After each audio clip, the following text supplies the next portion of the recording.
Got Hunter Hill coming in. Going to give him the mic. Hunter is the Forsyth County chairman of the Republican Party of Forsyth County. Hunter, the Democrats are here organizing. Have you gotten Republicans to organize here as well, Hunter? First of all, let me thank you for the opportunity, John.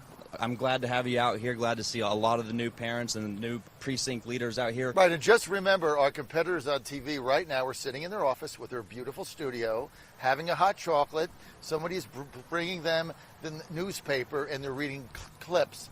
Just want to make that clear. Of course, and so we have been taking our precinct chairs, we've been engaging them with resources, we've been educating them with not only what critical race theory is, but with what Trojan horses like diversity, equity, and inclusion is, social emotional learning, and we've taken that and we've disseminated that to our precinct chairs and thus forward to the precinct captains and so on and so forth. So we have so much activism here today because parents are very upset, they're very fired up.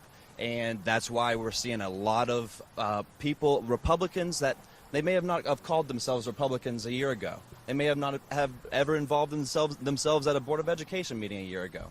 But here we all are jumping on board with pro-America curricula and things that will drive our students to progress with real change. And one really important topic I want to bring up is Aristotle's theory of the tabula rasa. And I think that's Latin for blank slate. And I think this should be continuously repeated because a child is exactly that, a blank slate. Whatever you bestow on them will be imprinted onto their minds for future decades to come.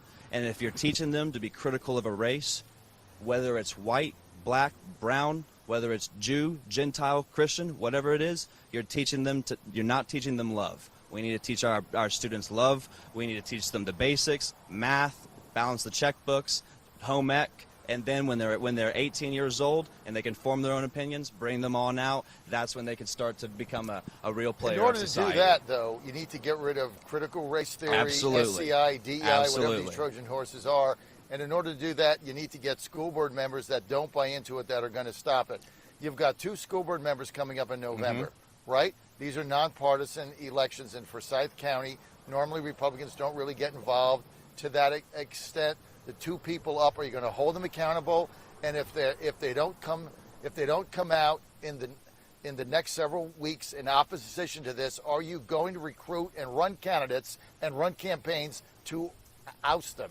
Yes or no? So just this last week, the answer is yes. Just this last week, we've had 2 individuals from the Board of Education, Wes McCall and Lindsay Adams. They came to us. We had questions for them, and they answered our questions. We thank them very much for coming out to answer our questions, and they told us the diversity, equity, and inclusion plan has been suspended. So the meeting that we had here just a couple of months ago has had an effect on the way that they've been steering our Board of Education. Now, we're here today to continue to support and to continue to lobby for pro-America curricula. And if those board members do not hear the constituents and do not follow through with action, then we will elect them out.